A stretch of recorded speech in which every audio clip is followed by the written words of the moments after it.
What's up, y'all?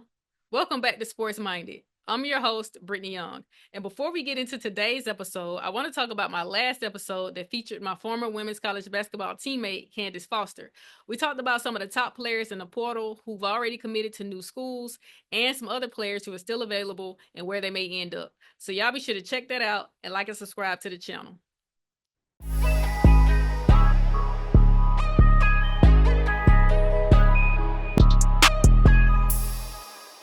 Let me introduce my guest.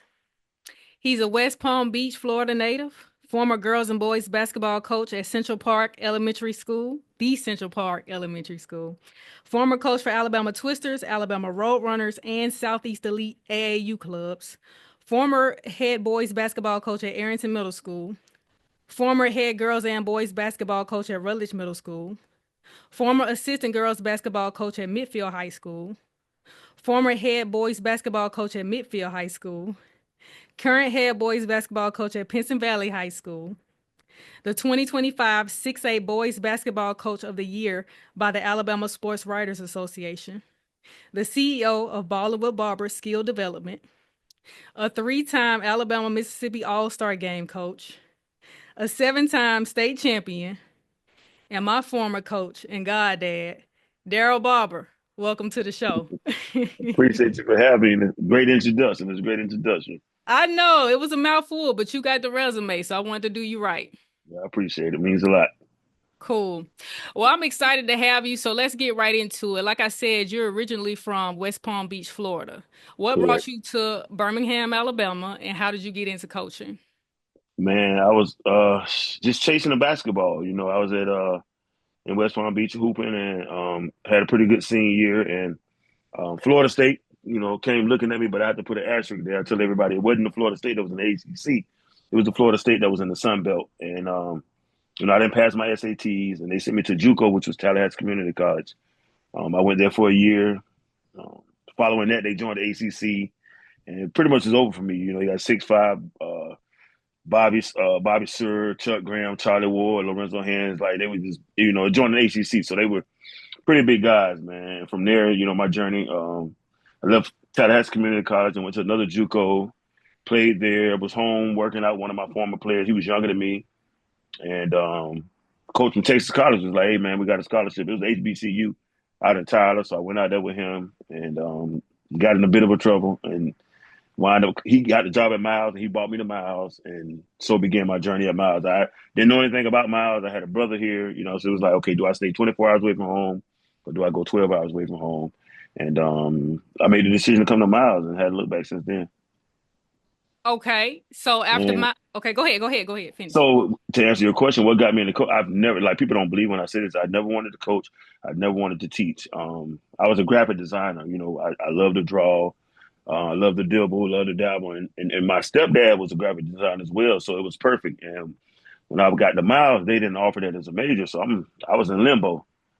I was Mm. like, man, like what am I gonna do? So like it was like some of the guys that play basketball and some of the people I knew was like, man, they got a great education program. And I was like, I'd never be a teacher. I don't want to teach. And I just did it just to do it, to try to graduate. And so I got into education. And funny story, Rob Mosley, you familiar with who he is? Coached at Ramsey, University of Alabama, University of Georgia. Now he's at Texas A&M.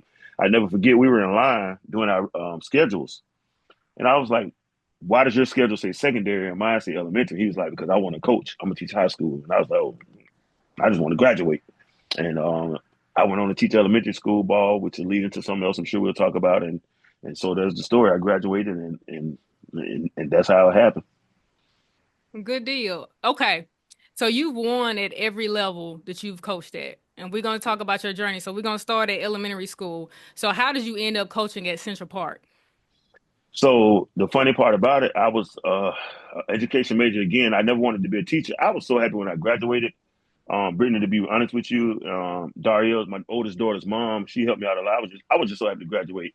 I didn't know what I was doing, like, and so I had an education major. We're going to see over at Price Elementary School. So I knew a former friend of mine. She went there. She was teaching at Price, and I went over there and I interviewed with the principal, and she was like, Coach Bar, she was like, Mr. Barber, we don't have any positions available. If you want, you can wait until October. I got an older teacher that's retiring, and you can get her job. And until then, you can just kind of do some substitute work. She said, but I'm gonna send you over to Central Park, my friend Betty Griggs. She said, now when you go over there to that big school, I don't need you to fall in love, but that's my friend. I want you to go talk to her. So that's how I got to Central Park. I go to Central Park and I'm like, wow, like, you went there. So I'm looking at this elementary school, like, we got an elevator in the school. It's like upstairs and downstairs. And when I did my interview at Price, it was just like one person. So I walk into the room with Central Park. It's probably about six people: the cheerleader of our grade level, the fourth grade teacher, the principal, the assistant principal. So I had to take a deep breath. And the one thing I said, man, you went through Vivian Howard. God bless her soul. She was our education person at Miles, and I was like, you got this. And I went through that education. I went through that interview, and when I got the job, I was the only male teacher. So I'm just talking to Purnell, which was one of my former Mylians. He was at Price, the former school I just mentioned. And he was like, man, they're going to start this basketball program back up. You want to coach? And I was like, I'll help out. I don't really care, whatever. So the principal again got wind, and Betty Griggs told her, like, no, we're going to start our program back. And that's how I started teaching, coaching at Central Park Elementary, because they started the program back, but they didn't have a coach. And the rest is history. Man, shout out to Betty Griggs. Rest in peace. Great Yeah, for principal, sure. great For sure. woman. I mean, we had everything we needed. So that's where we met. Yeah, for I sure. was in the third grade. I was introduced to you by a neighbor. He was like, okay, he pulled me out of class. I'm gonna Yeah, introduce you to Coach Barber because you're gonna play. I'm like, okay, cool. And that's how you know he has a pull. He was able to get out of class, come get me out of class to go meet yeah, you. yeah, And you was like, okay, this her. Okay, we go see if you can hoop. And I was just like, okay. And yeah. then, I remember that. the next year, tried out for the team, played with you my fourth and fifth grade year, and you were coaching both girls and boys. And I mean, it was like a coaching Yeah, clinic back then because we used to practice together. exactly. And I mean, you had us with the goggles, like the glasses, the thick ones, so the glasses you couldn't look Old down when you school. was Yeah, dribbling to keep your yeah, head up. I yeah, mean, it was really dope. yeah, And I mean, we won. yeah. I We remember played. that. Yeah, we won like both years. Was it the city championship? Yeah, we won a city championship like 3 or 4 years, and later on we'll get into that. But Coach Ware stopped us one time. But like, yeah, we won. We won both of them, boys and girls. Yeah, I remember playing against schools like Council. They were Hemphill, Council. Hemphill, Yeah, Barrett, Price, yeah, yeah. Brown, Lee, Lee. Spalding. Yeah, All these yeah, schools, I didn't know where I was going. It's like now that I'm older, when I'm driving around the city, oh, that's Hemphill. Oh, that's this. You know what hmm, I'm saying? So it was a dope experience, and I think our parents they really enjoyed it. The yeah. stands used to be packed. We used to be deep though. We did, and we had that carpet. We had the Cheerleader, carpet, carpet floor. Yeah, carpet floor yeah. in the gym. So if you fall, you Mhm. scrape your knees. But that was a fun time. I mean, Yeah, both of my years, fourth and fifth grade, really enjoyed it. I mean, the school, the teachers, yeah. it was nothing Yeah. like Central That's why I Park. think I think that's why we call it Central Park University. And a lot of people, Right. if you didn't go to Central Park, you don't understand why we call it CPU. Like we was the largest elementary school. Like we had like 20 something cheerleaders. Shout out to Miss Johnson. Like the boys Hmm. and girls were winning. Betty, like everybody was on board. It was just like I think we were ahead of our time to be elementary school for real. We really were. We Yeah. really were. That CP pride down inside. Yes, for Mhm. sure. So I want to talk about, okay, I met a lot of my friends, some people from the neighborhood, but a lot of us, you clicked for us. Like you made us really like basketball and want to continue to play. So Yeah. after Central Park, talk about how you got the job at Arrington because a lot of the girls and boys who could follow you followed you to Arrington. Yeah, I don't to this day, 25, 26 years later, I don't know. I think it's just God ordained. I think it's just my personality. Even Mm-hmm. like when I met you, I told Richard, Richard Nolan's who introduced us. I was like, bro, Mm-hmm. can she really hoop? He's like, man, she be in the backyard with all the boys. So me, if you don't remember, I pulled up. You know what I'm saying? Like Mm-hmm. a lot of teachers and coaches won't do that. So I think Yeah. to answer your question, my personality was just like I think I was ahead of my time. That's Mm-hmm. not too my horn. That's just being real. But I was just being who I am. And so when I got the job, I was at Central Park. I never forget.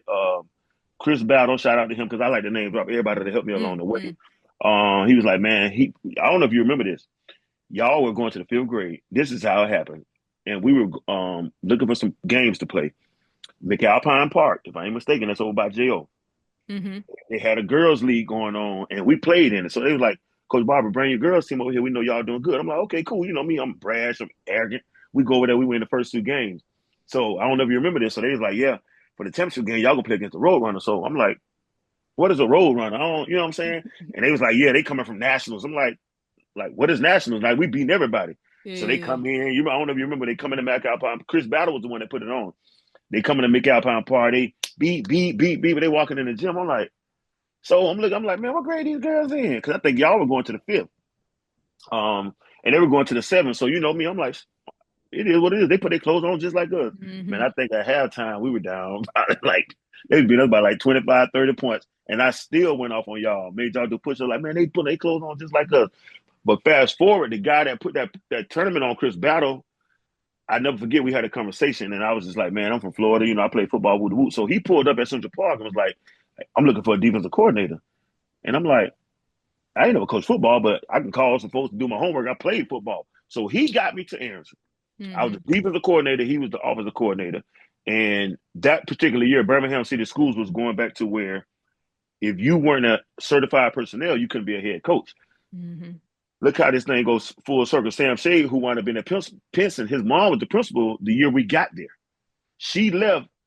Miss Carpenter came in and was like, hey, he can't be a head coach because Battle wasn't certified. That's how I got the head coaching job. So I go to all y'all parents who I'm cool with at Central Park, Portia Key, you, Tara Nisha, uh, for the boys side, Jaquan, like Ellis, Jamon was already there. And because of I think my relationships with parents and kids and everybody seeing the relationship we had, I think everybody's like, yeah, we on board. So that's how I wound up at Arrington Middle School. And so Ellis Dobine went to Arrington. Jamon Brown went to Central Park. He was at Arrington. And I think we said Taylor Wilson. Taylor, So, yep. yeah, so Taylor Wilson came there. It was just kind of like, we going with Coach Barber. So the ones that was already there and the ones that came, it was just a perfect match. It was. Okay, dang, I jumped a little bit ahead of myself because the Twisters. Okay, Yeah, look, yeah, the Twisters. Okay.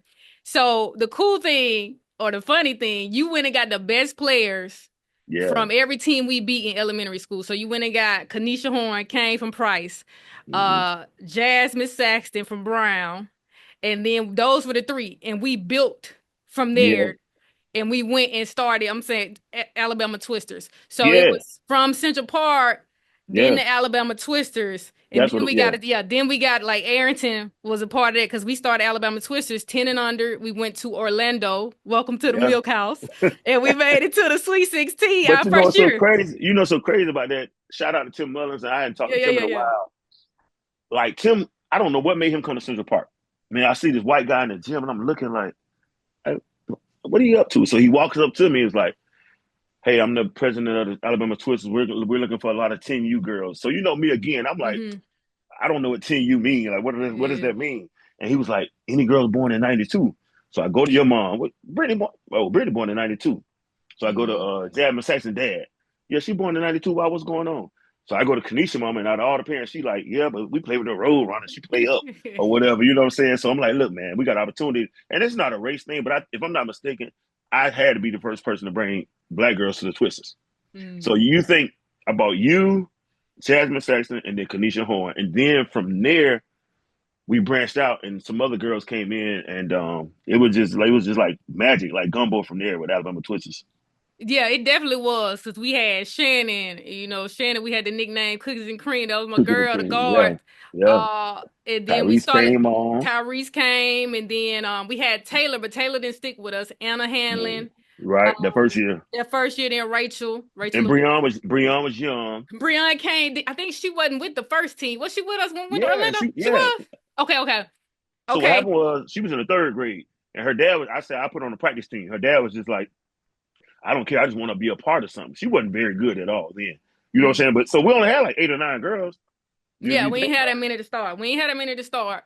it. And then And then each we year we added each year we added. So 11 and under, that's when we went Jordan to, Smith. We we got added Jordan Smith. Jordan. And Hmm. then, did we 12 and add under we Peyton? got Did we no. add Peyton that Yeah, we year? had Peyton. Yeah, we had Peyton too. And then Okay. 12 and under we got.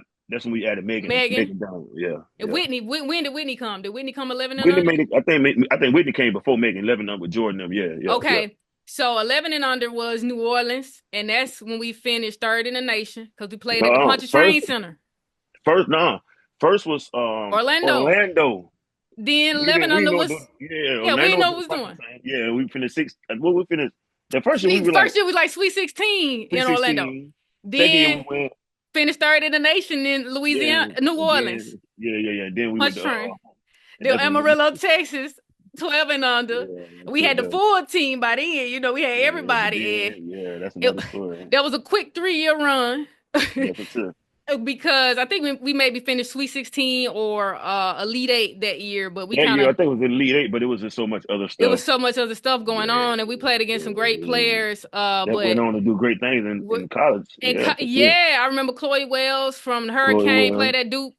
And the one Um, young lady, I can't pronounce her last name because I think was she from Africa, the big girl? Something she played from somewhere, but I don't know if you remember her. She played with one of those teams. We played against a lot of girls that we year. did. We Yeah, did for play against sure. like a team excel. They had a nice girl that was lefty, a nice Hmm. lefty. She could hoop. And I mean, like we got because I didn't ride on the bus to Amarillo, Texas. My dad drove, so I'm thinking Sure, then you were. Oh yeah, after we lost, I'm thinking, all right, we gonna get it back. We gonna run it back, keep the run team it back, together. That was the man. end of an era, man. And I'm just like, it was the parents. It wasn't the I didn't players. want to. I didn't want to. I'm gonna say it. It's a 20 years later. It was the parents, and we really could have had a reality TV show Yeah, bro. just from us. If we would have stuck together, no offense to none of them other girls. We played Tennessee Flight, all the teams. No offense to other girls. If we would have stuck together and continued to add in one or two pieces, we'd have easily been one of the top four teams in the country. Easily. Yeah, for sure. I think we would have been like the elite team before the Yeah, Twisters like Tennessee stick together. Elite, all them girls. Yeah. Yeah, yeah, for Yeah, sure. because looking back on it, like even though we didn't stay together, everybody on that team still Everybody played college ball. had a D1 scholarship. Yeah, I tell So everybody. yeah, Ty and Peyton went to Auburn, Kane went to Alabama USC, I went to Mississippi Mississippi State, State, Shannon and Jordan went to UAH, UAH, Megan, I think she went to South South Alabama, Alabama. Uh-huh. Jazz went to Jazz North with Alabama. UNA, UNA, and then Rachel. I think Rachel might have modeled or something like that. But She outside of went to Rachel some and then everybody else went to Division One. Bree Yeah, went to Rice. Bree went I to think Rice I for think sure. Whitney probably just if she didn't want to. I think she went to the military or something like Something like that. But yeah, yeah. But I was like that was still was dope. Like, yeah. but that was a fun time. Okay. It was. It really was. Yeah, so then that was kind of in the middle of the transition from Central Park to Arrington because I was still, I think my sixth grade year was the last year of the Twisters, sixth, seventh grade year. Yeah. Um, but the players, my friends who went to Arrington with me because Coach Ward was the girls' coach. So we had to Shout out understand Coach him. Ward. Shout out Coach The Park Ward. Elementary as well. Central Yeah. Park, taught at Central Yeah. Park, then got the coaching job at Arrington. So we were gonna play for her, and you were coaching the boys. And I think Yeah. we were gonna have a situation where we would still be able to, get some training with you Mhm. and just be close by. So Well, you got really, even play AAU technically because I wasn't y'all coach, but I don't know if you remember the Solomon Crenshaw article in the newspaper when we went to Midfield. So yeah, yeah, yeah. Okay, we'll get to that. But I'm just saying. So yeah, I think about the players that came, and I think I said this to you.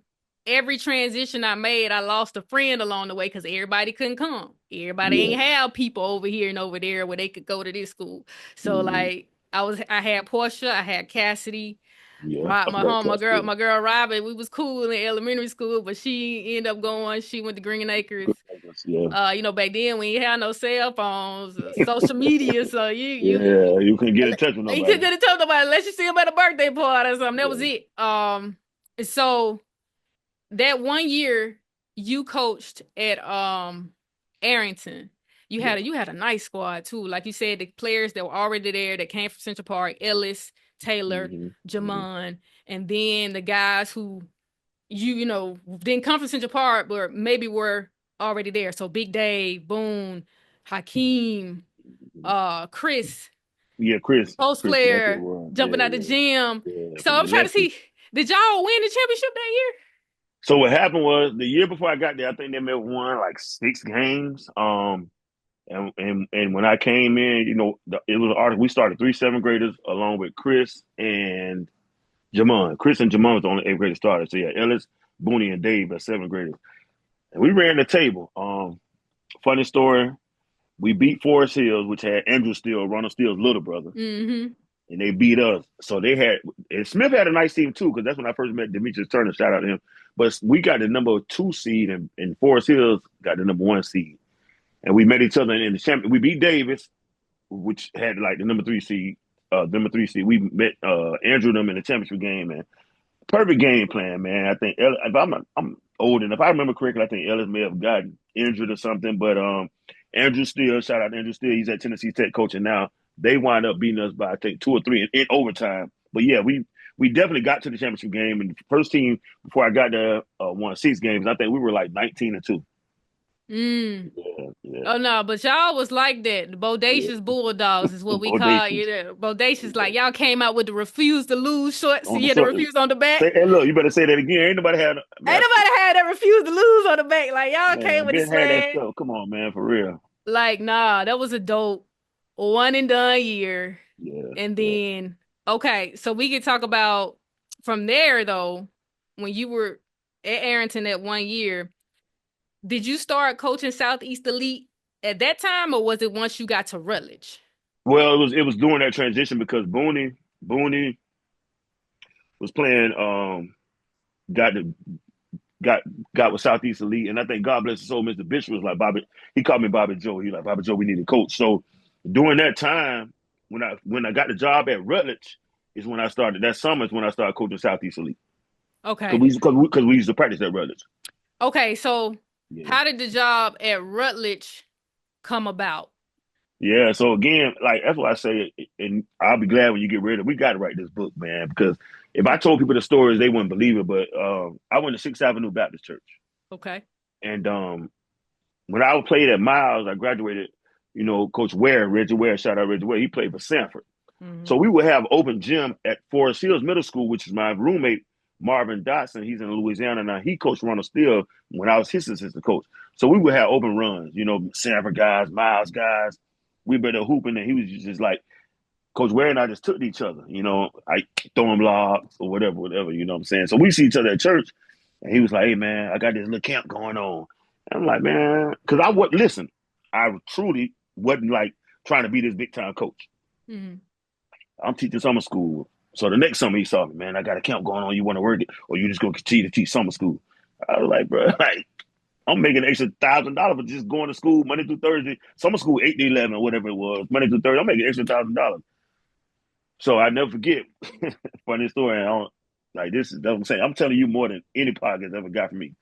So that next summer it's me, you, Kanisha. I don't know if Did wrote us in the blue. We going to Kenner. Okay. Okay, so we first started out in the Explorer going to Yeah, the Orlando. Nationals in the Then 10 by hundred. by that time you had the Buick, you had the blue Buick So Century. look, watch what I tell you. I don't know if you remember this because we kept playing. We played that Lil Wayne album all the way Oh there. yeah. So Yeah. we ride, and Coach Ware called me. He said, "Man, I got Miss Williams on the phone." I was like, "Who's Miss Williams?" He said, "Man, she's gonna be the new principal." I said, "Man, listen, bro. This is what I make. My degree is K through 5." He said, "Oh, Rutledge 5, 5th grade through 8th grade." I'm like, "For real?" He like, "Yeah." I'm like, "Well, man, I got some girls." He said, "Man, we'll do whatever we got to do to bring them over there." So I said, "Okay, we'll talk about some numbers." So that's why, if you remember, that's why I had to coach volleyball girls, Mm. girls basketball. The white man, not God forgive me, not saying it like that, but the older white guy was still there coaching basketball. So I didn't do basketball my first year. I just did volleyball and girls basketball. Then the second year he retired, and that's how I got that job. But where? So that's what got me to midfield. I started teaching 5th grade, and Nikita Williams got the job. Coach Ware was the counselor, and he was like, "Bro, you can still be my assistant at the high school while you're doing the middle school." So here's my story at Rutledge. My first year I did volleyball girls, basketball girls. My second year I did volleyball girls, basketball girls, basketball boys, and football boys because he retired. Hmm. So I was doing all those things all the while still helping Coach Ware be the assistant coach at midfield. Now see that's a lot of jobs and that's a lot of hustling. So what for you was like, okay, this is a better situation than I have at Arrington? Because you only got one year with that group. Yeah, yeah. So what happened was the principal then told me either you're going to come be a teacher on the campus or we're going to go in another direction. Oh, Because okay. Birmingham City Schools back then, a lot of people don't know they were going through a transition on certified, coaching here, volunteer, so on and so forth. So I wasn't going to leave Betty Greaves. You already know how I Hmm. feel about Betty Greaves. So I was like, Hmm. and she was telling me like, "No, go ahead." I'm like, "I'm not. I'm sorry, I'm not." Hmm. So when that happened, that was the same summer when Ware came to me in the Southeast Elite. So I'm like, you know what? I tell Dave, I'm coaching David Booney for the Southeast Elite. Arrington, they'll be all right. I'm gonna get them on the back end if I ever get a high school job. We'll get to that. And so that's what happened. I was just like, when Ware called me from Rutledge, I was like, man. it is what it is, and that's why I did the one and done at Aaron. And shout out to Ware, because I'm Yeah, glad he reached out to you and y'all were able to partner up, and we're gonna get yeah, to it and do what we was able to do at Midfield.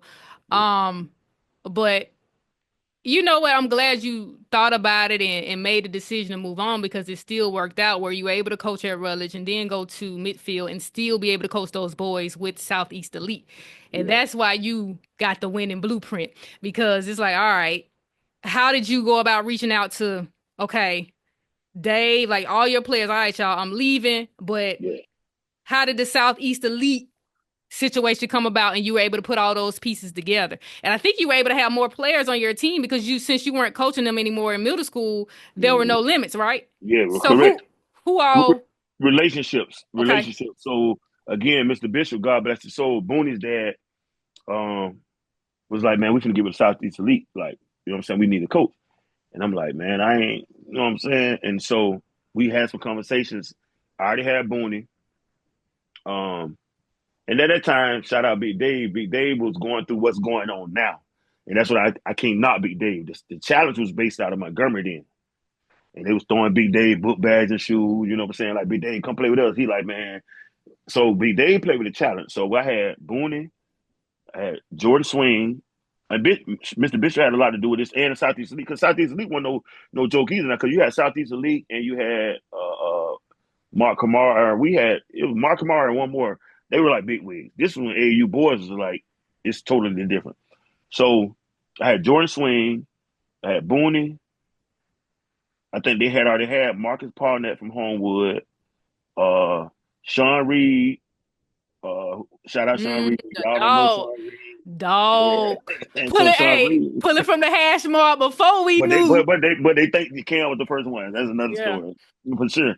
So then Mr. Bishop had Big Ant, because Big Ant played at Council Elementary, and Big Ant played with Forest Hills against me. So it was just like, I think because of and I say this all the time, you know, a lot of people don't believe in the term players coach, but I'm a players coach because I know how to separate. Okay, oh, this Coach Bob, he's serious. Okay, this is my uncle, this is my dad, this is my, you know what I'm saying? And when you can establish that, you can get any kind of player you want. So once that happened, along with Mr. Bishop knowing who he knew, and back then you got to think about it, AAU, you had Southeast Elite, you had the Raptors with Big Cuz played, and then you had a challenge.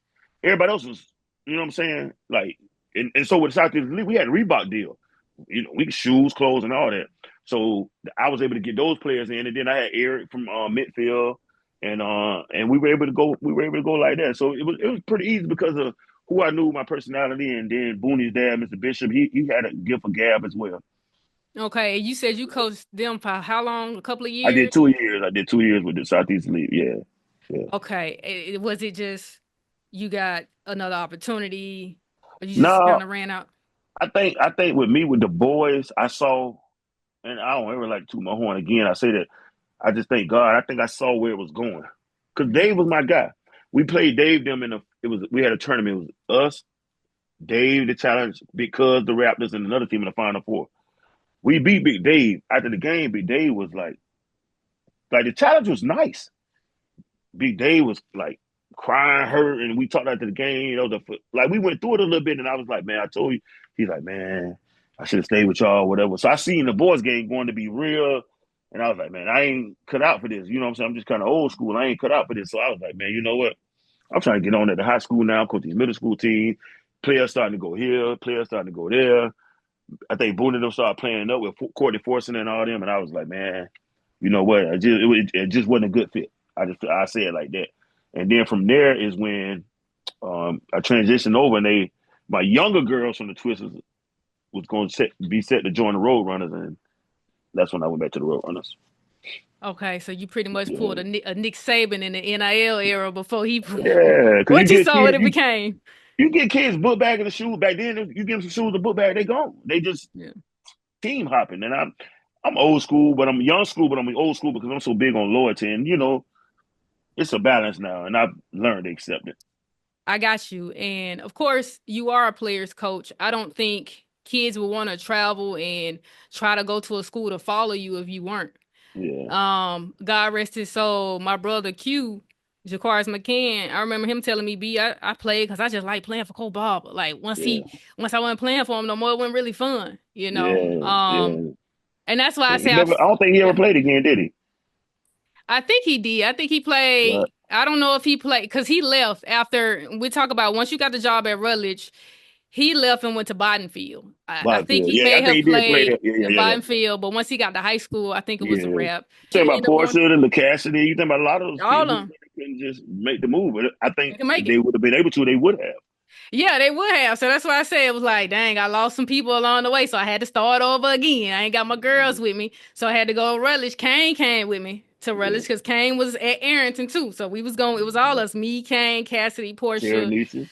Taranisha. I still don't know if Taranisha was there, but I don't. She was. I'm telling you, Oh, she was maybe there. she Yeah, she was, but stayed. Yeah, I she know stayed. me, P, all us was in the same. Besides Kane, but all us was in the same homeroom. I just Okay. don't remember Taranisha being in the class. Maybe she was Yeah, there. she was there. But okay, so me and Kane transitioned to Rutledge. Yeah. You're coaching over there. We put together a great team. We find some players. We get Stephanie, recruit Yeah. Stephanie. Asia came along, Carlisha. It's like when we go, people see the vision. It's Yeah, like you for sure. knew. It's like, all Yeah. right, they hooping, they're gonna play. And I don't even know if any of them had played basketball They before. now so Asia. I think Asia may have played Little League if I'm not mistaken. Asia was already there. I don't think Carlisha never. I don't. Carlisha ain't played no ball. I think Stephanie Yeah. may have played a little bit of ball, but Yeah. once we got there, it was, like you said again. I think I always tell people you and Kanisha. I just wish things happen, but I just wish y'all could have stayed together through high school. But I Yeah, me think too. once you and Kanisha got there, and they realized what it was already a winning program. I think it was easy because you remember correctly, they had lost the game in 2 years prior to us Right. arriving there. You know what I'm saying? Courtney and Meredith and all of them. Yeah, yeah, yeah, Yeah, yeah. So I know Steph, she came from like Bessemer City. I know, like you yeah. said, Asia was already there, Mhm. went to Midfield Elementary. And again, once basketball season rolled around, it was up. You know Yeah, what I'm saying? you remember I coached volleyball though, and I made everybody play volleyball. Yeah, I don't think I played. I think I maybe got out of it somehow. Yeah, no, no, you. I played my I eighth think you grade did year. I one don't year, yeah, think I eighth think grade. my Yeah, eighth you did grade, something. not Yeah, yeah, seventh yeah. grade. And So then we would do volleyball for like the first hour and doing volleyball season. Then we work on basketball after that. People wouldn't even know that. Yeah, yep. So we went undefeated my seventh grade and eighth grade years. But you coached just the girls my I seventh did grade year. both. You I thought I coach. did. I No, thought you Ralston was there seventh Ross was grade. Yeah. seventh grade. You eighth grade. You started coaching the boys. So I'm trying to figure out did Rawson retire? No, listen, I coached the girls seventh grade, and Yeah. then eighth grade I coached the boys, and then I had Will coach y'all because I think Will coach y'all eighth grade year. But Yeah. Ralston retired. That's how I got football and all that. Yeah, Yeah. So Ralston that's what I retired. was just trying to see how did that opportunity, Yeah, come he about. retired. Yeah, he retired. Hmm. Yeah, because my eighth grade year, we again that five with me, Kane, Step, Asia, Asia, and Carl. Carlisha, we knew we was gonna win, and we didn't really Yeah, need much. We had practice, but during the games, we didn't really need much coaching. yeah. So and that was fun. And then, okay, you were coaching. You said you transitioned to the Roadrunners Girls AAU club after Southeast Elite during your time at Rutledge. Correct. Okay, so is it one of those things you just always wanted to kind of stay on the AAU circuit? Because you were coaching, you were the assistant coach at Midfield at the time. You Yeah, coaching Rutledge. yeah. Like, what made you want to still do AAU? I think when I first started, that the AAU bug it was just in me, and we were like to this day, like I don't. I know what it is. It's God, but I think it was just coaching just came so natural to me, and relationships came so natural to me. So it's like I tell people this all the time. They ask about girls versus boys, and I love coaching girls better than I love coaching boys. Even though Erica Baylor, shout out to her, may not believe that. But I had an opportunity in Bell. We kind of went through some things because I felt a certain way when Kanisha went and played for the older team. But as I got older, I had to realize like that was the best thing for her. And so he was like, "Man, if you get this team, which is some of the younger girls from the Twisters, I got you." So now I had Breon and all y'all, the older girls, went to the Southeast Elite. And so the next group of girls was Courtney Hunter, University of Alabama, Kiana Farmer, University of Auburn, Gabrielle Holston, Georgia Tech. Who else was on that team that started? Lacey Duval. What Lacey? I mean, not Lacey. Lacey. What Lacey Buchanan? Lacey Buchanan went to Did you go to Jacksonville or something? Jacksonville. Then you had Gabby Holston. Yeah, I said Gabby, You Georgia said Tech. Gabby. Okay. I had another little girl who, yeah. So I was like, shit, okay, cool. Sharon Sanders, South Sharon. Alabama. Yeah. So we had a group, and I was like, okay, cool. So that's what made me and Bell sat down, and we chopped up and talked about it, and that's how I wound up going back younger and getting that group. And if I'm not mistaken, Breon finally went back down because she played up with y'all. So Breon went back down with those girls. That was her regular class in Rice University. You know what I'm saying? So But Bree was 2 years younger than us, but I think she still was a year ahead of Courtney and all of them. I think Bree is still a year ahead of them. okay. Well, I know, not all of them. I think No, because Bree, I think Courtney's just younger than everybody listen, else. Bree, my starting five was Bree, Courtney, Gabby, Kiana, and Lacey. Those were my starting five. Okay, For well, sure. For sure. I Bree was could, 2 years younger than y'all. Because when y'all right? was 10U, Bree was 8 years old. Yeah, yeah. Right. So Okay, she went back down and played with her regular group. okay, Mm-hmm. okay. So let's talk midfield girls. So my 7th and 8th grade years, they made it to the Final Four, made it to the championship game. We lost to Pisca both years, didn't we? Yeah. Lost to Pisca and then lost to Pisca in the Final Four. Yeah. So, and we were 3A at the time. So once I Correct. got there, my ninth grade year, we moved up to 4A. Because I just feel like that year we would have beat Pisca. You know what I'm saying? Avenge those losses we Yeah. never were able to. To this day, Yeah. we've To never this beaten day. Pisca. Well, But once we moved up to 4A, the new team to beat was Deschler. They another juggernaut. Yeah. another juggernaut because they were coming off the 4 peat. So we Hmm. had to take them down. So It was I kind of bittersweet though. You know what I mean? If you think about it, but yeah. Yeah, it was, but I mean, it was cool though. So, all right, that transition, Kane goes to Ramsey, so she's no longer with me. I lost another friend, teammate, but I got yeah, my new girls, at midfield, new journey.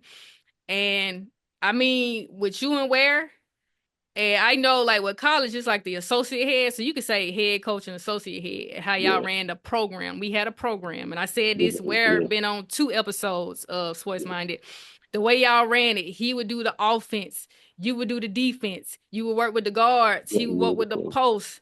Just yeah, like, you know what I'm yeah. saying? Like individual workouts in a practice, then we scrimmage, do time and score. So like we were really legit in the weight room. Mm-hmm. And I came along and he had already had his girls he was winning with from Rutledge. So Courtney Green now, Meredith Mitchell, Yeah, Randy yeah, Turner, Erica Baylor, Dee Dee Demetria Hollis, Hollis, Tyler Adams, Tyler, yeah, Jaquisha yeah, Hutton. Hutchinson, yeah, we were loaded. Yeah. So we were loaded. We had a squad and we went all the way that year and won the first state championship in school history at the time. Yeah, first ever state Mm-hmm. championship. And from there it was up. Like my Yeah. sophomore year, oh man, the sophomore year, because we went like 32-1. So let me intervene right there because Go ahead, go ahead. I know this is your show, but Go ahead.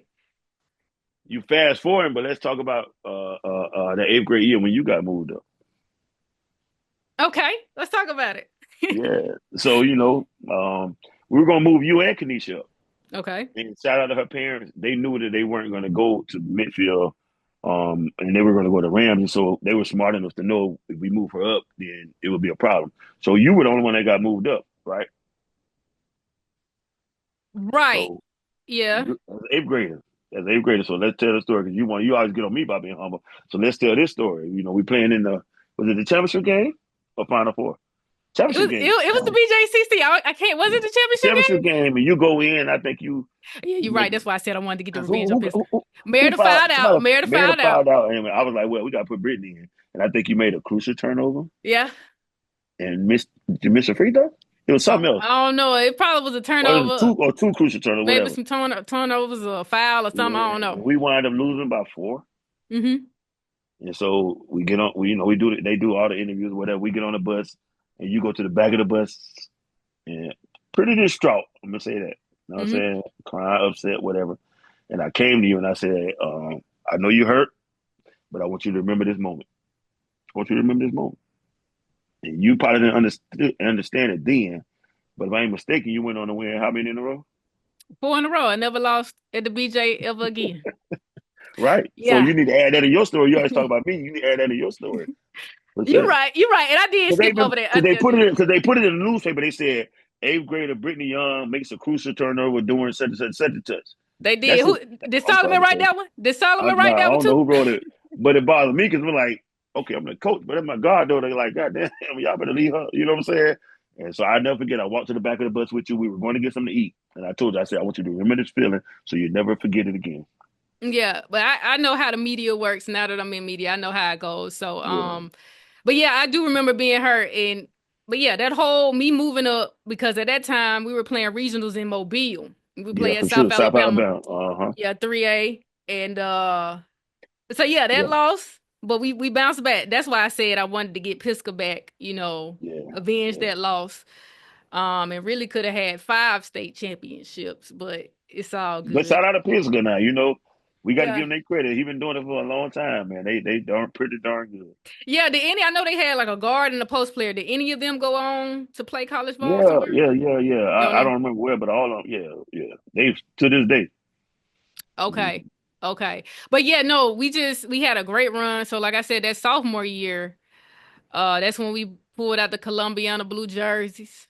The Jays when nobody wearing We had the the J's. I mean, we the packs, we would get the shoes, the socks. socks, warm ups, the shirt. I mean, we got everything. We were spoiled, you know what I mean? But we were winning and we worked Yeah, hard. yeah, And yeah, like I said, y'all really grinded for us. Cause I remember Ware telling me what the locker room was before and what y'all made it. Y'all made it a home. It was real cozy. Parents chipping in. We got the yeah. Gatorade machine in the locker room, filling it up. College program on a lower scale for Yeah, for sure. sure.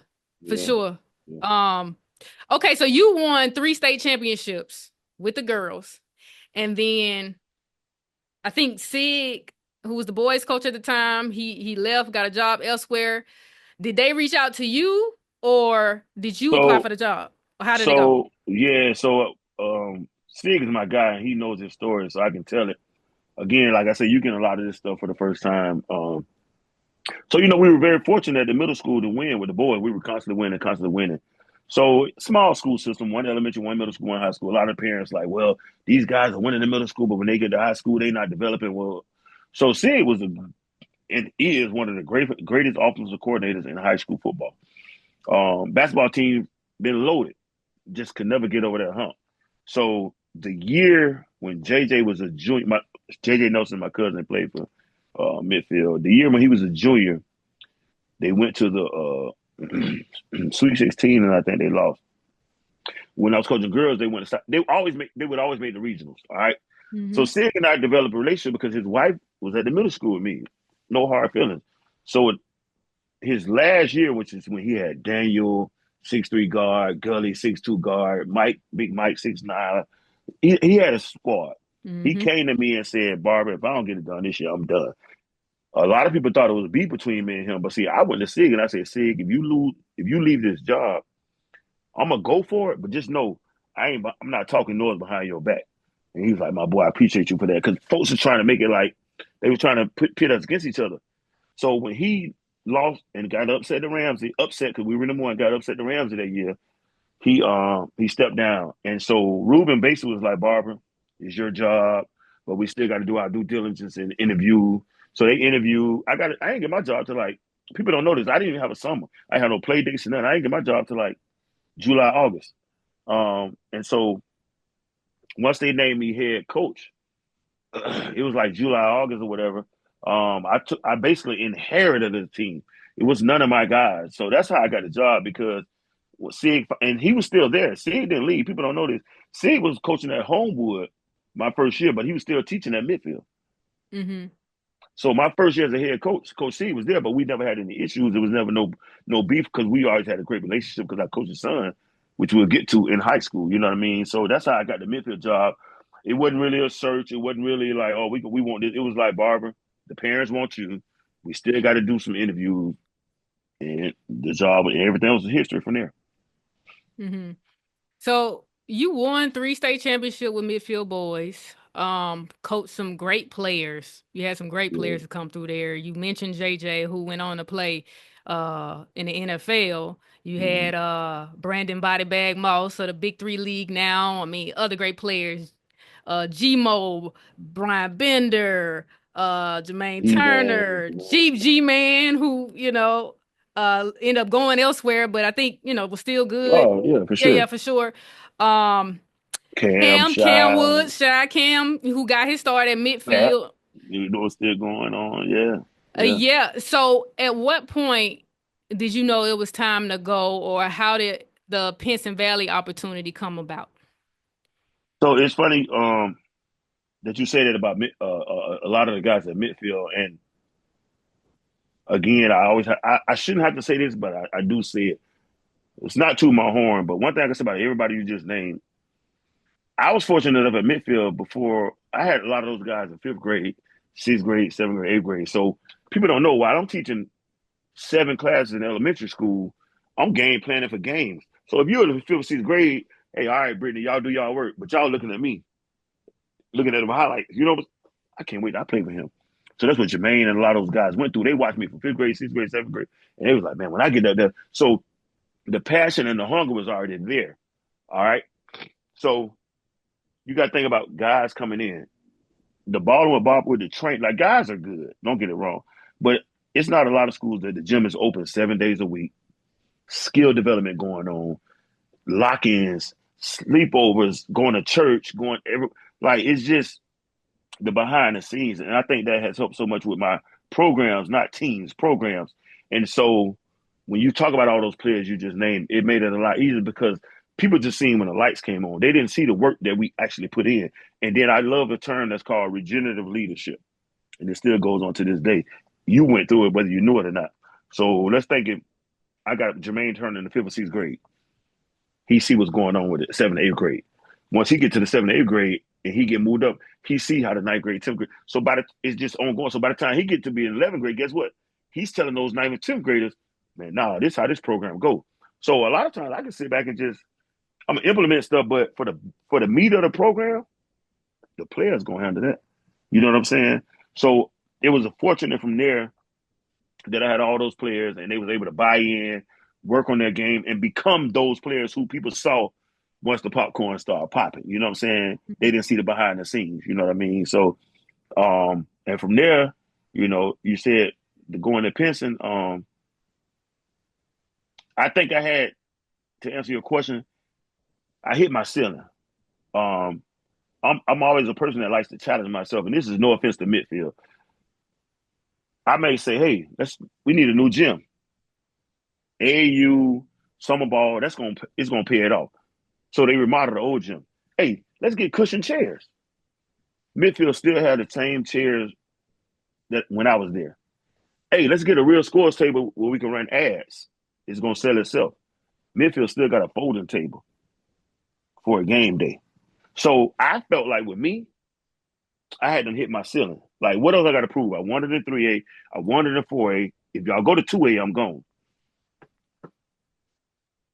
Coach Barber only winning because he's 3A and 4A. His Cam Woods and all his players, they only doing this because it's 3A and 4A. But we beating all y'all 5, 6A, 7A schools. Hmm. So for me, I could have stayed at midfield and won 4 or 5 more rings easily. You said I got 4 as a head coach. I could easily have 7 or 8. Hmm. So this 6A job open, this 7A job open. Let me go try to show y'all. And a lot of people wouldn't do that. I could have ruined my legacy, which I don't care. It wasn't about that. Cam could have ruined his legacy. It wasn't about that. It's about being competitive. So with midfield, I appreciate everything that they've done for me. They gave me opportunity, but it was like I felt like I hit my ceiling. To answer your question, I got you. I'm a. I want to ask this. And once you went to Pinson, you won your first year there. How did that feel? man, outside of this year, I think that was the best. The first one was sweet. Don't get it wrong, because we won it on last second shot. We made ESPN, and we went through all the illegal players. That was sweet. But to go from 3A and jump 3 classifications, and they say you can't do it. Cam can't finish in that level. They'll never get it done again. Um, to go to a 6A school who had already had Bo Nix and Kool Aid, you competing against that giant, and to go there and win it in year one, and that's the first in school history. To this day, man, like 7 years later, And the thing about it, the way we made that run, it was just like it's indescribable. It's like it's surreal almost. You know what I mean? Like I go to this school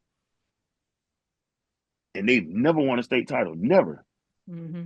Jefferson County hadn't won a state title since 80, I think 83, 84, a minor. And to go there and be able to say you're the first in 30 plus years and you're the first in school history, man, that's a blessing. You can't tell. It's surreal. It is. And I want to ask you this because we always have this conversation. And Yeah. I said, I feel like not taking away, you never take anything away from what you did with Midfield Girls, but I know it's different as a head coach because you talked about winning the first one in school history at Pinson, but you also Yeah. did the same thing with the girls, but it didn't hit the same for you, huh? Yeah, so I'm gonna tell you what's so funny, man. Like, I don't know if well, you wouldn't know because you was in the seventh, eighth grade, but like Coach Ware and I didn't know what was going on. Like Mm-hmm. we were just coach, like he won in middle school. Mm-hmm. And we go to high school, we're playing, like you gotta think, Midfield Girls had never won nothing. So we're coaching and we're winning, but it's like our whole thing was competing against we know and Ramsey and Fairfield. Like we wanted to be on a level as we know Ramsey and Fairfield. That's all we cared about. We didn't know what it means. Like when they say y'all got a crossover game, I promise you, if you where I don't know if he told you the story, we didn't know what it means for a crossover. We didn't know what sub-regional means. So when they was like, man, if y'all win this game, y'all going to Mobile. We like, why we got to go to South Alabama? Like, Mm-hmm. we did not know what we were just two young guys coaching. So when we finally got to the Final Four and we lost to Pittsburgh and we lost again, it was like, all right, so now we starting to realize, okay, this is what it is. You know what I'm saying? And when we started to realize this is what it is, I think that's when we go 4A Mm-hmm. or whatever. And when we win it, it was like it was kind of like I don't know. Man, you got to get me and Way on here together, but I don't know. It was kind of like I don't think we realized like first one in school history, like it because and I'm gonna be real with you, and I'm glad you let me say it like this: a lot of school systems and a lot of cities don't make it about that. Pinson made it known, like you felt it. In midfield, I don't even know we felt it, like, man. And it's not the midfield, but I Well, don't you like, keep saying there's no knock to midfield, but I think it could be the support. When you went to, like you said, you went to Pinson, and I think we've had this conversation before where it was just the support was different from the admin and the facilities. You could tell they invested in athletics. They cared about it. They yeah, wanted to see it succeed. We were winning, but it was still hard. Y'all still had challenges at midfield. Um, but I want to go back to this because you said relationships and you talk about the players you had yeah, because at midfield, yeah, you talked about you and where y'all didn't understand what it was, and you know, from those teams, you had players to go D1, yeah, D2. Any player who wanted to go to school to play ball from our teams, they were able to. And hmm that's a thing that you and Ware were focused on relationships, yeah. scholarships, and championships was just I like that. All them extra on the ships. top, all the ships. It was just a layer on I gotta top. use that one. You know what I'm Yeah, I like that. saying? All the Yeah, ships. yeah, for sure. Y'all always say, or you always say free education. You know what I'm saying? Destination free education. Destination free Yeah, education. yeah, But I just wanted to highlight that because you were a part of that too, like the yeah. I players appreciate that, that. you know what I'm Yeah, saying? Like with the girls. And I feel like you talk about the boys a lot. And people who just now are catching on, yeah, maybe social yeah, media era, they yeah, only know ball with the boys, yeah. Midfield Boys, Pinson Boys. But what you did with the girls and all of us going, to school and being successful, that was a big thing too. And I appreciate. Well, let me tell you something. And I had to shout out Coach Ware, and I tell people this all the time. I don't like to give people their flowers when they leave. Like the reason why I bring my coaches in on certain interviews because Coach Ware was like, we was at Final Four. Coach Ware was like, hey, excuse me, can Coach Barber come in? He was the one that gave me the term co-head coach. He's like, no, bro, you not know you co-head coach. Like it would be timeouts, and you notice I'm talking to y'all. Ware might not say nothing. Well, I'm talking to the guards. He talking to Courtney and Jaquees Hush. I'm talking to you and Meredith and all y'all. You know what I'm saying? And Coach Ware was man enough, or if that's the word to say, was shit. Bob, it ain't about me. You know the story of T.R. Miller. The girl was killing us, killing us. I said, hey man, we might need to put Brandon on her. He ain't say nothing. Dude, our second year coaching. I said, hey man, that girl killing us. We was in South Alabama. I said, we might need to put Brandon on her. That man turned around and told me, well, you put her in then. And when I put Brandon in, Brandon shut that girl down. From there, it was like, you sub, you do this, you do this. So I definitely got to shout out Coach Ware because even though I was a target bull and I was stubborn a lot of times, that man still let me be who I was and still let me coach y'all up. And I was young and I was mad, not mad at him, but it was just like I was so hungry to be a head coach that a lot of times I didn't understand the trajectory of what he was doing. And once we got on the same page, it made it a lot better. But man, I definitely got to shout out my boy Coach Ware for sure, for sure.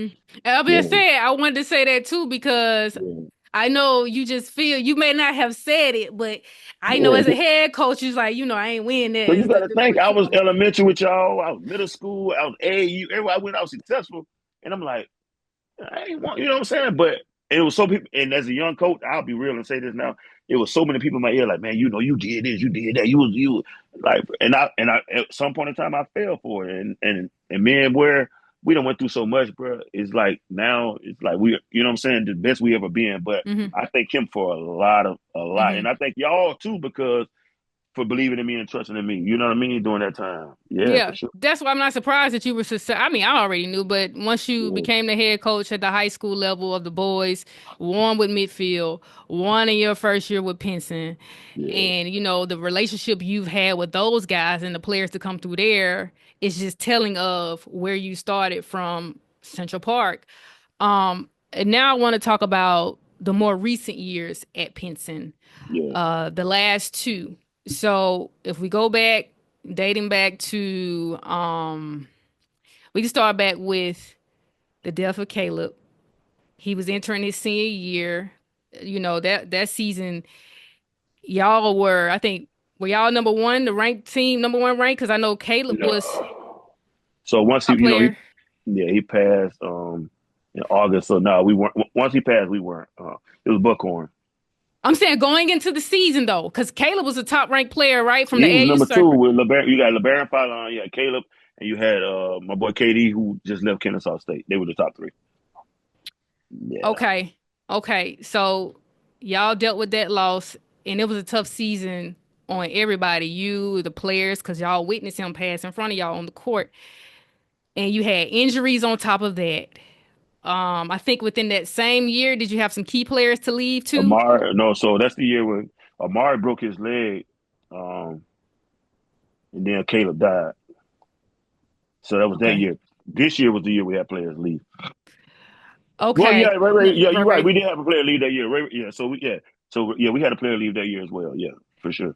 Right. Y'all dedicated that season and this year to Caleb as well. Yeah, yeah, And can you talk about like some of the things y'all had to do to get through the season? Because you want to play for the player you lost and you want to try to win, but the challenges that y'all had to overcome just to, wake up every day and fight and just be able to go to practice and want to play games. yeah. So really, I would say, I would say 3 years. Because I don't know if you remember, 22, 23, we were undefeated the whole time. We were nationally ranked by Max Preps. We were 28-0, and we go to the Elite Eight, the regional championship game, and we run. Shout out to Caleb Hope. We run into Buckhorn, um, and they upset us by 7. Mhm. So that kind of started like the bitter taste in our mouth because we win that game. Of course, we're gonna win state. Um, and I was so proud of my guys because usually, you know this, when you lose, they take a couple weeks off and everybody in their feelings or whatever. We lost that Saturday, I think, the Buckhorn. That Monday, Caleb and them was back in the gym. Caleb, Clyde, they were working. And so um, March, April, May, June, July, we played the play dates and everything and lead us up to August. And at Pinson, we got fourth and fifth block. I got my guy. So they had the first during August and September, I let them hoop before we start conditioning.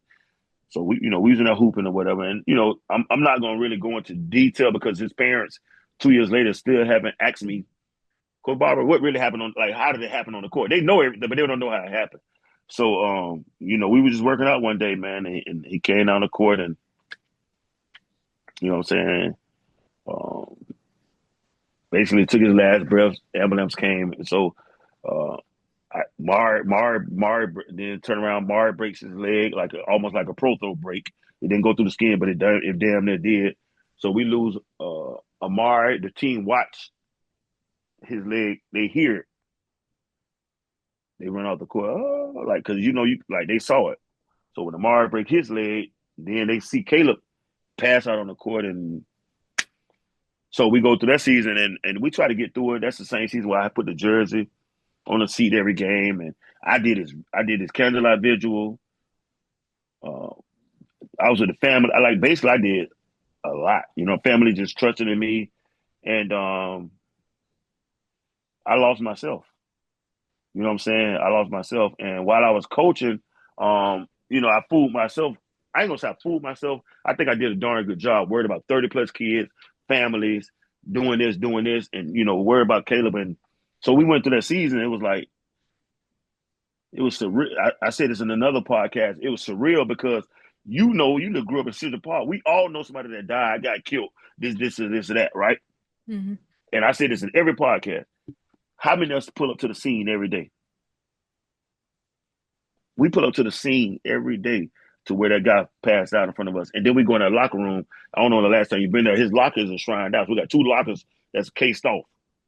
You know what I mean? And so for us to go through that season last year, it was like we didn't even get through it. We just went through it. You know what I'm saying? And I don't have to put an asterisk by it because if you follow Coach Barber, you know that's the first time we lost in a round of 32 in all my years ever coaching. Fast forward to this year, we come into in that year also we had a kid that transferred. He was a starter on the undefeated team, and so you fast forward to this year, we coming back and we got promised. We got promised. You know what I mean? Like, oh yeah, we ready. We back. You know what I'm saying? We got Clyde. He a leader now. He top 100 ESPN, so on and so forth. And you know, to his credit, he did what he felt he needed to do. 3 weeks before the season, he leave. So now I'm like, man, Clay got 6'6", 6'7", 6'5", 6'4". Everybody, you know what I mean? The only thing we got Wu 6', 6'1", and we got Jamarcus who's going to school football at 6'2", 6'3". And so, not to go too far beyond, but the things they were able to accomplish this season and the way those guys bought into each other and played, man. And you know me better than I don't like more victories, but to go to the championship game with the team that we had this year, and they were able to buy in, like. So it was bittersweet because the last 2 years have been so much of an emotional roller coaster for the guys, for myself personally, and as a program. You know what I mean? So I was really proud of those guys this year. Mm-hmm. And like I told you, I was proud of you and your guys and how y'all were performing and how y'all, you know what I'm saying, persevered because like you said, Yeah, nobody expected y'all to be yeah, there this year. If anything, like you said, that team 3 years ago, everybody just felt like y'all were gonna win. yeah, But this team is the one that made it.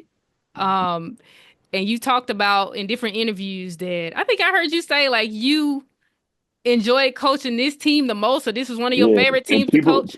for sure. So people, when I say that, people might, if you don't really know what I'm saying when I say that, you just something wrong with you. But this team, because yeah, Wu was that guy, but you've known me. There was nobody on this team that the other team knew. Okay, when they put on their shoes, he going to get 30. It ain't nothing we can do about it. Or like no, they really like this group love running their sets. They didn't care who got the credit. Like if I said be on the floor at 12 o'clock, they on the floor at 11:45. If I say okay, Brittany, I need 100 jump rope. Even if I'm not in there, it ain't gonna be like I'm gonna do 50. Oh, coach, you tripping? It was none of that. Like, and I had some great teams. I had great players, and you've been in college. I love my prima donnas. I ain't even got to call all their names, but they high maintenance. Mm-hmm. But I can say, man, with this group, like honestly, they didn't care who got the credit. They truly played for each other. It wasn't about like, yeah, this honestly was my favorite group to coach out of all my groups. Mm-hmm. Yeah, for sure. And I'll say I watched that championship game in person. Yeah, If you like watching it, Paul Bryan had some sticks and they had a good team. But if y'all had played, was it the second, the third quarter?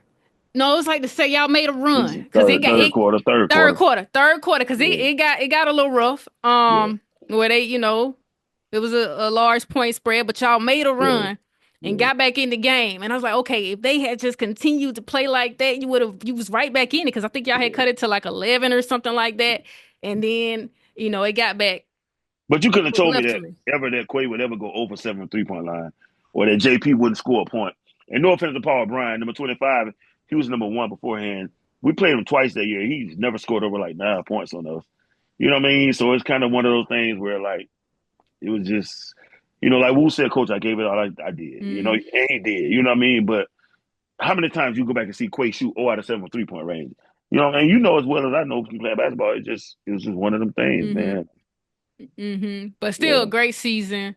yeah, And I want to go back to the rivalry that you had with Clay this season. Y'all split a game in the regular season, so y'all had to do a coin toss on who was going to host the area tournament, and that made me think about SEC women's basketball tournament. You had Texas and South Carolina. They yeah, both split a game in the regular season, so they had to do a coin toss. And I was like, man, this is the SEC. You knew you were going to add more teams in. Why not do the point spread? Like, yeah, whoever yeah. won by the most point margin, they're going to be the number one seed. So, do you feel like that should be the case for y'all? Like, whoever wins by the largest margin instead of the coin toss? Yeah, I think if I'm not mistaken, I think we used to do that back when I was coaching either with the girls with y'all or maybe my first few years with the boys. I think it went down to head to head. You know what I mean? Excuse me. So yeah, I definitely me personally, I'm for the head to head because for the point spread I am. But unfortunately they went to the coin toss and it is what it is.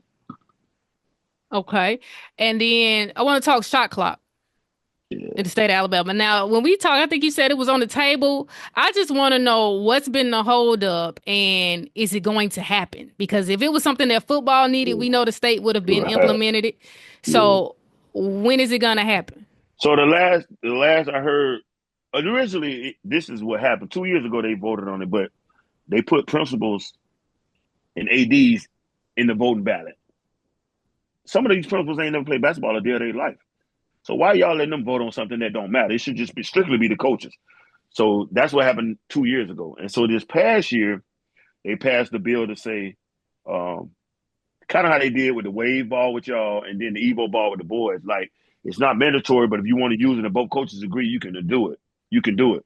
So now this year, it's supposed to be mandatory. It's supposed to be. You know what I mean? Um, and I hope it is. But my thing with the shot clock is it's some legislative stuff again. Um, so to answer your question, when you let principals, ADs, and coaches vote, you're never going to have it. It should just be coaches voting, if you ask me. So that's that. Um, we've been under a shot clock since I've been coaching at midfield. Everywhere we go, and I can say it, in the last 9 years, 7 at Pinson, 2 at midfield, we probably had one shot clock violation. And I just feel like this right here when it comes to boys basketball. Y'all want these kids to be college ready, but you got a 5 second count in high school, but you don't got a 5 second count in college. You got a shot clock in college, but you're not making it mandatory in high school. So, but you asking these kids to come in here and be college ready. Make it make sense.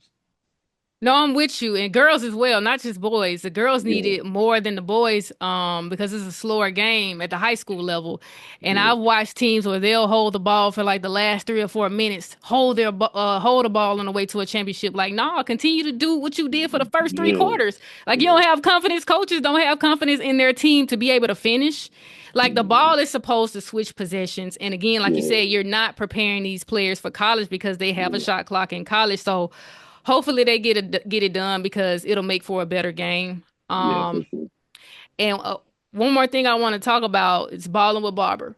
Yeah, You know, you have trained and done skills and player development with a lot of players, not only your players you've coached, but players from the entire Birmingham metro area, like Jalen Sherrod, who won a WNBA championship last season with the New York Liberty, Sarah Ashley Barker, who was the number 9 pick in the WNBA draft this year. Also, is it Trey Jemison Trey Jemison with the Lakers? with the Lakers, Jordan Swing. Uh, it's countless, and those are the pros. You can talk Mm-hmm. about the overseas guys, the high school guys, the high school girls. Yeah, for Yeah. sure. So I remember balling with ball back when I was in middle school, but you didn't have the official business. So what made you want to go ahead and start the business and just really get into player development? Yeah, so funny story, I was coaching AAU like we talked about, we coaching AAU all those years. And at the time I was married and I had a newborn. She was like 2 or 3 years old. And so we were on the road so much with AAU. And basically I just needed to come off the road and be a father. And so I was just like what can I do? Because I just loved coaching at that time once I started and training. And so we were out the state and we was in California and I was, talking to my ex-wife and I was like, man, like I got to do something. And so we were on the plane and I was reading a book by Dennis Kimbrough called What Makes the Great Great. And I seen some things that he had listed and I was like, I felt like I fell up under all of those categories. So I was like, man, you know what? I just had a vision. I don't know if it was from God or what. It was just like balling with Barber. And I'm like, balling with Barber. And so I was like, you always come to practice early. You train your players. You stay late. You train your players. Maybe you need to branch out and train other players. And now you're still at home, with your youngest daughter. And so from there, we were on a plane. I got back home and I was like, you know what? You got to make money. I mean, you got to spend money to make money. And so I was like, man, I'm going to go ahead and get me 150 shirts. And I had the Ballin with Barber logo design that I did on my own. And I just went to some of my former players, Breon, Sharon, and everybody. And I was like, I'm going to get them these shirts. I said, they were like, what's going on? I said, y'all going to be my walking billboards. And he was like, what do you mean? And I was just like, if anybody asks y'all anything, who y'all train with, just tell them, look at the back of y'all shirts. And so I started from there. I think it was summer '09. And so from there, it just took off. And then players started acquiring. And then I said, you know what? I think I was, again, I don't got to say that no more to my horn, but I started a website. I said, let me give me a YouTube channel. I just had a vision. Like, let me just do this and do this. And so from there, and it took off. And once I started making those videos, people saw me training with my girls and my guys. And then it took off from there. Gotcha. Yeah, and I think it helped because, like you said, think about all. I'm going to think about this. Think about all the four players we just mentioned, whether it was high school, AAU, middle school. That was enough to make people say, "Well, let me see what's going on over there." And I think that helped a lot.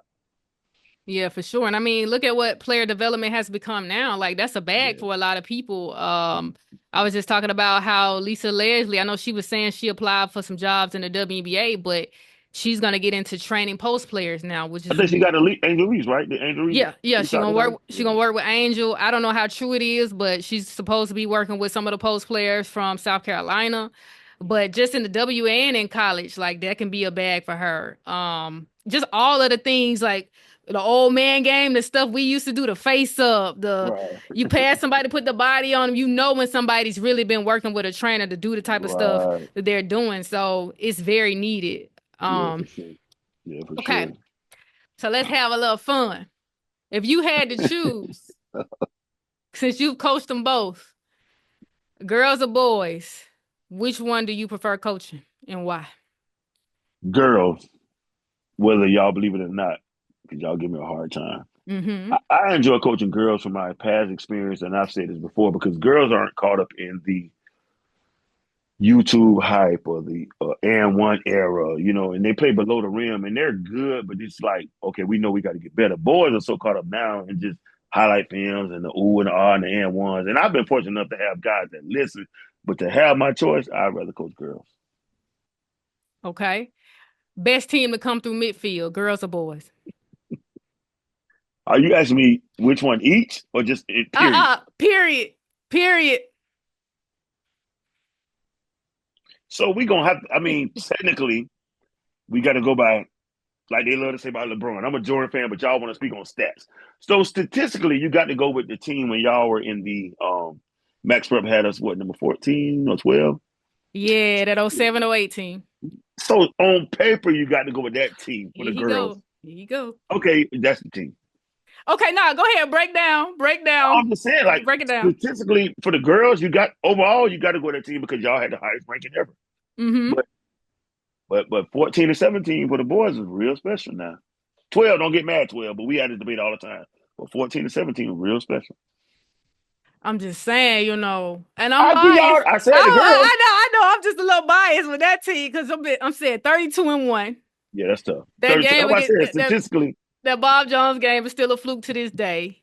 Hold I on, can't who was late? remember Who was late? Me or what? the bus driver or something. They ain't had no It wasn't fans the at bus that driver. game. Okay. It was one of us, and then I think CJ. I don't want to put that out there, but I think CJ got in trouble too with goddamn with her little boyfriend or something.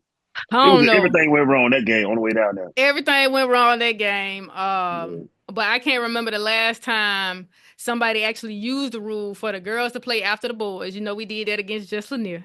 yeah. See, it was, yeah, for And I sure. mean, fans actually standing and waiting for us to play. Yeah, You know yeah, what I'm we was saying? different. Yeah, for sure, we was Hey, different. Yeah. I'm just saying, okay. Best shooter to come through midfield. Girls or boys? You said or. See, that's what I'm saying. You said or. No, I'm saying out of any, I'm just saying period.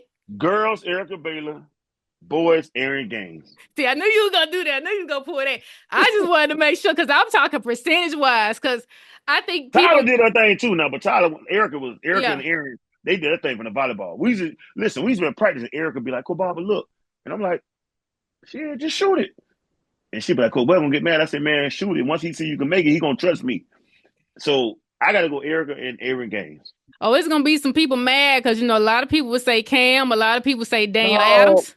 but no, Daniel was nice all around, but Daniel didn't have that long range bomb like that. Now, I love Jam- you, nephew. Jamon might Jamal feel was like. nice. Listen, Cam on the state of two. Erica Baylor and Aaron Gaines. I love all my nephews and nieces. Come see by me. Well, long as you said Erica, because you know, again, I was the one passing her the ball. But if we talking percentages, she Oh, gonna make eBay, six or seven out of eBay. 10. You feel me? And she Layup. better watch this interview because she love to act like I don't give them no credit. But eBay was she okay? No, Oh, I'm gonna make sure I chop this one up. yeah. Your favorite point guard to coach? You done had a lot of great point guards. You talking about everything. You talking AAU? Or you talking what? Midfield? Just everything? Everything. You can do how you just did. I know it's tough, so you can get you a 1A, 1B And or however you. I played point guard. But like, can I break it down in each Go team? ahead, do your thing. Twisters. Now let's go elementary. Elementary. Central Park. Girls. You. Boys. Cordoba. I left Central Park and I went to Arrington. Booney. I left Arrington. I went to. You gotta I, do you gotta do Twister, Southeast Elite, Roadrunners. I know you're gonna agree, so I don't think you're gonna get mad. Twisters, I'm gonna go Shannon. You know why, right? Why? Because she allowed you to play off the ball a lot of times. I ain't mad at that. All right. Aaron, who I said the Twisters, Okay, we got Arrington. yeah, I said Booney, Yeah, boom. Okay, Southeast Elite. Southeast Elite. I still gotta go. Marcus was nice, but I still gotta go point guard. I still gotta go Booney. Sean Reed played off the ball, so I gotta go Booney. Um, Okay, Rutledge Rutledge. boys. They say I was biased. I got to go Trip. They say I love Trip. You got to go Trip. Okay, Girls, Roadrunners. girls, little Jazz because she allowed you to play out the ball. Did you Road coach? runners. Did you coach Lil Yeah, Jazz? You didn't coach her at yeah, Rutledge. yes I did. Yes I did. Yeah, yeah. You That did one year, it yeah. 1 year, and then you And okay. then the Road Runners, I got to go Lacey Buchanan from Jacksonville because she allowed all y'all. She allowed all Breon, Courtney, Chiefs. Yeah, Lacey Buchanan. After the Road Runners, where I went. We at midfield now. Midfield girls. With the girls, I'm probably gonna go you. Meredith was a big guard. Yeah, and I allowed her to play out ball, You so allow her she to was play out like the the ball. point. So Yeah. yeah, yeah. So I got to go. I got to go with you on midfield. Okay, midfield boys. Ooh. Ooh. Yeah. No, that's where everybody get me at. I Mhm. I, I might have to go because see Cam had to change his role. Cam was a point guard, but Cam had to become a scorer. So I might have to go Sankey or either Cordoba. Okay. Yeah, Okay, Pinson Valley boys.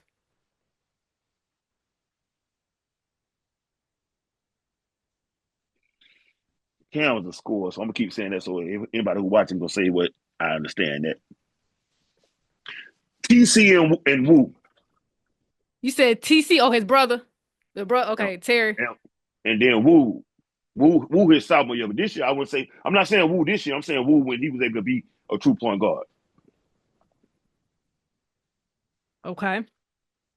So since you said I'm gonna come back to this, you said you prefer coaching girls. If you got the chance to be the head girls coach at our high school, where the talent is already there, you get the support from admin like you've been getting, um, the money right. Yeah, Would you take it and go back to coaching girls? yeah, for sure. And I'm gonna win it all. Like I'm telling you, I got you know that. Like it's just some I gotta. I love my boys. But I'm telling you, yeah, for sure. Yeah. Hey, any of y'all girl coaches out there got some players 100 plus no classes? Get at me. We gonna go ring a ring. But yeah, for sure. Okay. And you've been doing this for 25 plus years now. And Yeah. I know I just threw out that question about the girls coaching job, but is junior college or a mid-major coaching job on the radar for you? I'm gonna say no. It has been. I'm gonna say said school. I applied for said junior college. And pretty much thought I was a lock, and it didn't go that way. I applied for said HBCU, and pretty much thought it was a lock, and it didn't go that way. So it's the dynamics of the game nowadays. Like I definitely wouldn't want to coach a Power Five. I'm not saying I wouldn't, but the dynamics of the game and the portal and how things are, I think I'm content to know it is what it is. If anything, if a JUCO was to come with me with 100 plus and no classes, we can talk. Or mid major or HBCU. Other than that, like, no, I'm pretty content with what I'm doing. Okay, when you say content with what you're doing, so what does that look like for you? You see yourself retiring from Pinson. You want to win. I know you want to win more state championships, but you're still, even though you've been doing it a long time, you're still young as far as coaches. We see coaches Yeah, coach to 70. So yeah. what is next for Bob? Like, what's some goals you want to achieve at this point in your career? I'm gonna say high school. You said Pinson, but I'm gonna say high school. I'm not, I'm not a teacher anymore. I'm a coach. Let's say that. It's a situation now where, and I still think I got so many years ahead of me. Um, Changing programs, changing lives. Right now, I'm more or less on changing these kids' lives. Do I want to win some more rings, but it don't define me anymore. I would love for my coaches up under me to become head coaches like Coach Jones. Shout out Coach Jones at Midfield. And if a college coach opportunity was to present itself and it made sense, then I definitely would entertain it. But I'm to the point now where, man, I just want to keep changing lives with the youth, keep getting these coaches branching out, and win a couple more state titles, man. And from there, whatever God has for me, I'm open to that. Okay. Is there anything else you'd like to add? No, I'm gonna say I'm proud of you. Most definitely, I don't think people understand what may have caught on what we said, but just being in my life since you've been a third grader, trusting in me, believing in me, you and your family, from Central Park Elementary, Arrington Middle School, to Rutledge Middle School, to Midfield High School, and to where you are now. You know what I'm saying? And just a proud Godfather. You know what I mean? Just proud to be a part of your journey and to see how far you've made it. So it's not so much about me at this moment. I just want to say I'm proud of you and I love you and I want you to continue to do what you're doing. And I want to see you on ESPN, a first take one day because I know that's where you're going to go.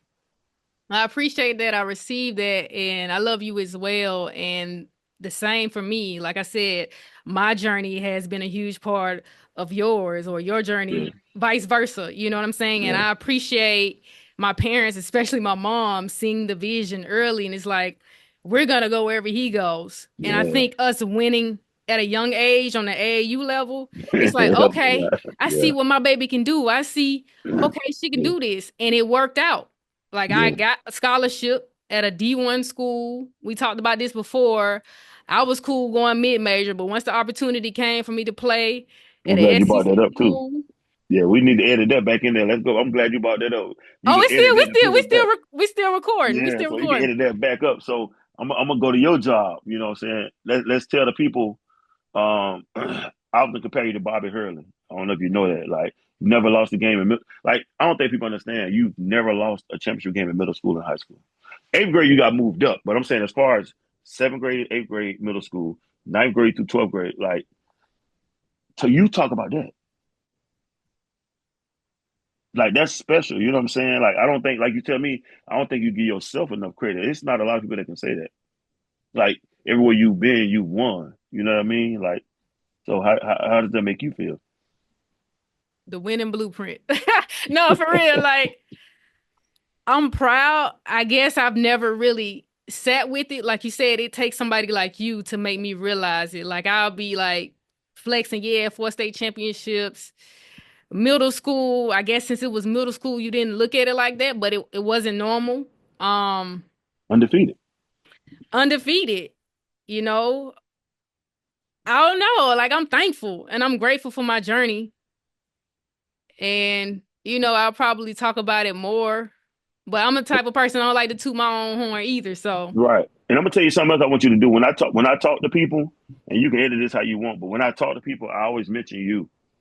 You said something to me. Maybe it was your junior year at Mississippi State, or it could have been when you graduated. No, I'm gonna tell you when it was. When God bless his soul, when Duranye passed. mm, I don't know if you remember that conversation. You was like, man, I wish they had a class or a course in college where we can go to. What if you don't make it? mm, What does that look like? Because for so long, ever since everybody been telling you how great you are. You've never had no negative setbacks. You always been the man or you always been the girl. And so now I get to college, they give me everything I need. Especially, it's even worse now. Let's not even talk about now. I'm talking about when you mhm, went to school. And Duranye and all y'all was at Mississippi State. Like they give me what we need. They giving us that. Like I never forget you showing me videos, you and Kanisha, when y'all going to road SEC. It wasn't beats then, but y'all getting headphones, y'all getting little gifts, little prizes. What happens when we don't make it? In all our lives for 20 years, we've been told we this or that. Where that class at? And I tell people your story all the time. You don't know this. I tell my girls this a lot of times, and I be wanting you to talk to them because, like, we wonder why these particular certain kids act like they act or go through mental stuff like they go through because they've never been told no. mhm, They've always been starters. They've always been scoring the 20 or 30 points. But what about that?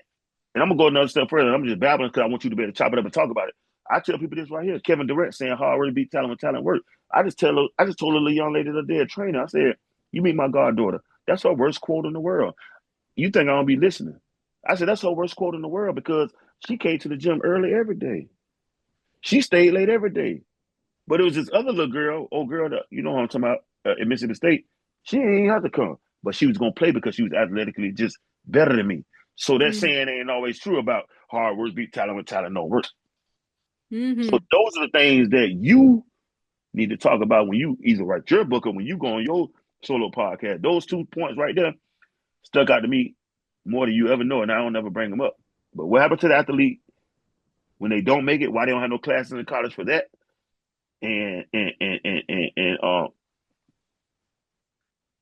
oh damn, excuse me. And then the other situation where hard work beat talent when talent don't work. It ain't always true. It's a great quote, but it ain't always true. Those two things I want you to start focusing on and talking about.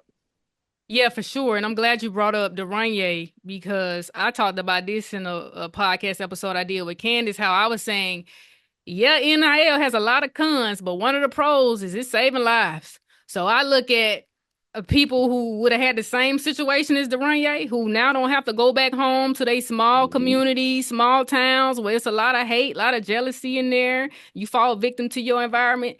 They got some money in their pocket and they can go on over here. Mm-hmm. They got more resources. People talking to them about, okay, you can do this, you can do that.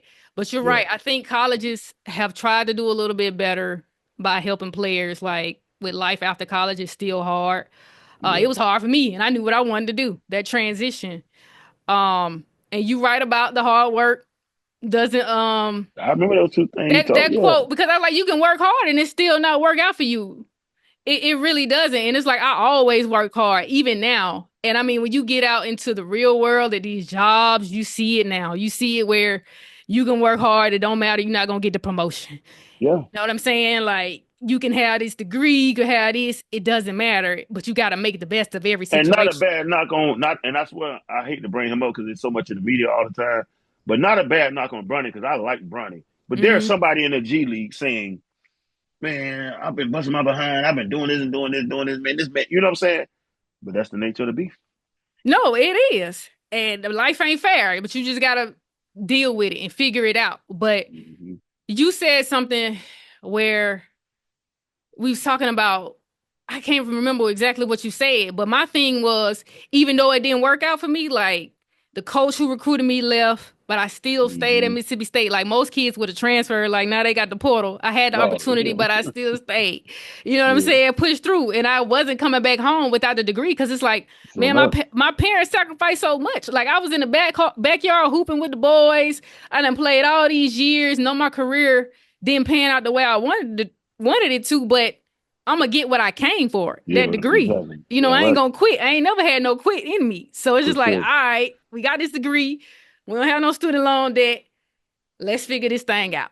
You know what I'm Yeah. saying? So, but Yeah. yeah, I love to talk to some kids and help them any way I Yeah. can. Yeah. But And I'm gonna put you in front of some because, like I say, I always, whether you know it or not, I always talk to my players and my clients about those two things that you tell. I promise you, like I never forgot those conversations.